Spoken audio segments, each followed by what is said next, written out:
او څنګه به عظیم نه نازل کړي عظیم رب دی او څنګه به د عظیم نه د دغه عظیم رب خبرې دي دا یاد کړئ قرآن د الله حقیقي خبرې دي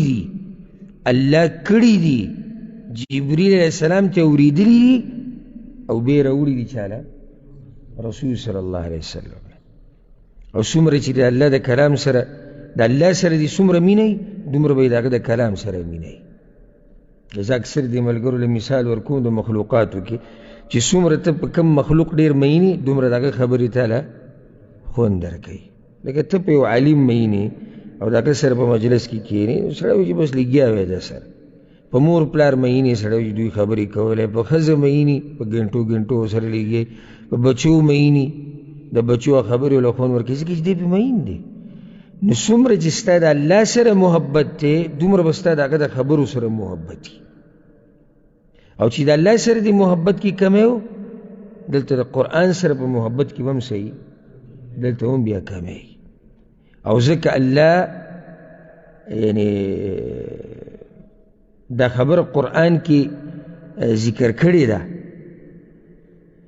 چې د حمدونو او د ثناګانو لایق دی هغه رب چا چې دا قرآن نازل کړی دی لکه دومره عظیمې خبرې رالیږل دا د لوی رب کار دی او هغه حقدار دی چې د هغه حمد او د هغه ښه صفات بیان شي ځکه الله وایي سوره کهف کې زه تاسو له صرف مثالونه درکو انشاءالله تفسیر کې به ټولې خبرې راځي الله وایي الحمد لله الذي أنزل على عبده الكتاب ولم يجعل له عوجا طول د کمال صفتونه د هغه رب د پاره دي چې به خپل بندې د کتاب را لېږلی ده او په دې کې کوږوالی الله وایي نشتي لایق نه دی صفتونو لایق دی ذکر بلزی کہ اللہ سوی سورة الفرقان پاولا کی تبارک الذی نزل الفرقان على عبده برکتونو والا دے آغا رب چی دا کتاب نازل کرده بخپل بنده باندی برکتونو والا دے دا کر دا اللہ نالاو بل سوک کولی منش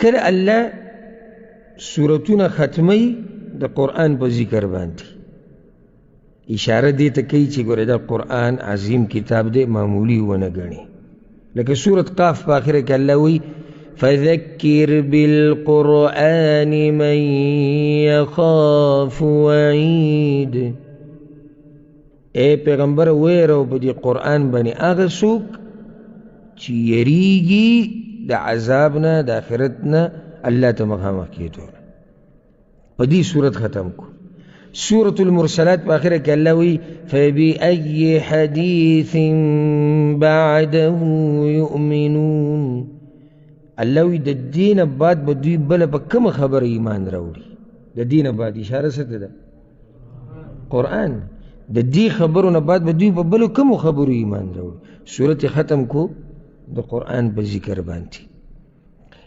سورة البروج باخرة كاللوي بل هو قرآن مجيد في لوح محفوظ اللوي دا إذا على قرآن ده أو دا په لوح محفوظ کی ساتلی شوی دی نو سورت کله شروع کوي د قرآن په ذکر او کله ختمی د قرآن په ذکر او زی په زی الله تا تداوی چې ای زما بنده دا کم کتاب چې تلولی دی کم ته چې تناسی دا ډېر لوی کتاب دی ډېر عظیم کتاب الله بقسم خوري او الله عظیم د قسم نه خوري مگر عظیم څه باندې اوس دا الله خبرې دي اوچتې خبرې الله په دې قسم خوړلی لکه هسې مثال یاسین والقرآن الحکیم قسم می دی الله وی په دې قرآن باندې چې د حکمتونو نه ډک دی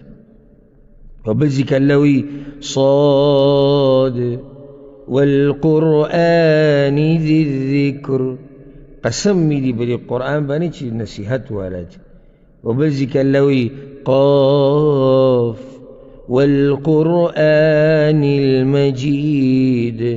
قسم می دی الله وی په دې قرآن باندې چې عزتونه والا دي. په بل ځای کې الله وی سورة الزخرف اوله کې حامیم والکتاب المبین. قسم می دی الله وی په دې کتاب باندې چې هر خبره واضحه بیانونکی دی. سورة الدخان په اوله کې الله وی حامیم والکتاب المبین. دې ځکه هم قسم خوړلی په قرآن باندې. نو د الله دا قسم خوراک په قرآن باندې دلالت کوي د قرآن په عظمت باندې.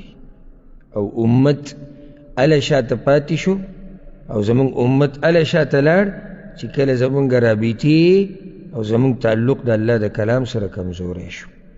څومره چې زمونږ رابطه د قرآن سره کمزوري کیږي نو دومره به مونږ شاته شو او دومره به زمونږ عزتونه کمیږي. پرون مونږ هغه حدیث وی د عمر بن خطاب رضی الله عنه چې رسول صلی الله علیه وسلم وی ان الله يرفع بهذا الكتاب اقواما. الله په دې کتاب سره ډیر قومونه اوچت کړي دي. ويضع به آخرین او بعض یې دې دلاسې ذلیله کړي دي. چا چې نه دی منلی ذلیله شوي. نو دا قرآن چې چام راواغستو سینې سره یې ولګو په دې عمل وکړو او دی په خپل ژوند کې راوستو الله به له عزت ورکوي. الله رب العزت په قرآن کې بعضو ځایونو کې د قرآن د نازلېدو خبره چې کوي که نه نو خپل بعض نومونه ورسره ذکر کوي. لکه یو سړی به چې دې څه مطلب شي موږ پوه نه شو زه دې به پوه کړو. د الله خو ډېر نومونه دي یو خو نه دی.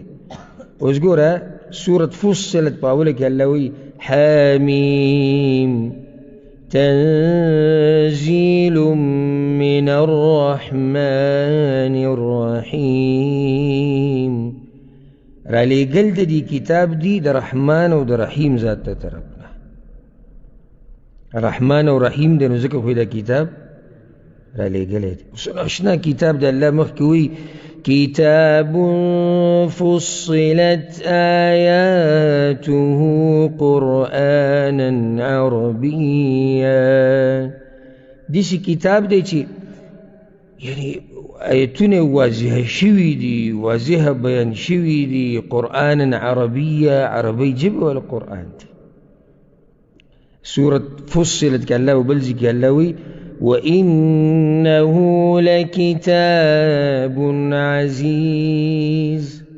الله وی دا کتاب ګوره ډیر عزتونه والا کتاب دی. عزیز عزتمن ته وایي. دا کتاب څه دی؟ عزتمن دی. لا یأتیه الباطل من بین یدی ولا من خلف. دې ته باطل نه د مخکې نه راځي نه د شا نه راځي. ولې؟ تنزیل من حکیم حمید. ځکه چې دا رالیږلی هغه ذات دی چې هغه حکیم دی حکمتونو والا دی هغه حمید دی هغه ستایلی شوی دی. د قرآن په عظمت باندې یو دلیل دا دی چې الله په غوره زمانه کې رالیږلی دی. انشاءالله دې خبرو تفصیل به وروسته راځي په درسونو کې. خو داسې یو اشاره چې قرآن الله په غوره زمانه کې رالیږلی دی دلیل دی د قرآن په عظمت باندې.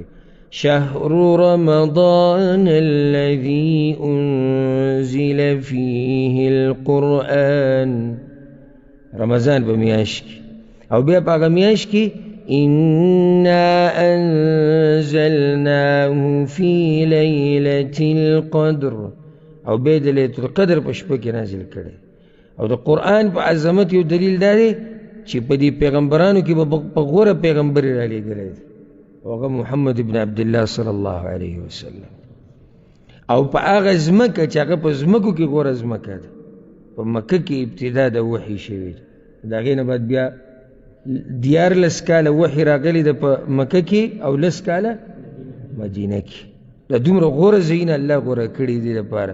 دا ټولې خبرې مې دې دپاره وکړې. څه دپاره مې وکړې؟ قرآن عظیم کتاب دی. او د دې سره چې د چام تعلق جوړ شي که نه د هغه نه م الله غټ سړی جوړوي. د هغه نه م الله عظیم انسان جوړوي چې د چا سره تعلق پیدا شي.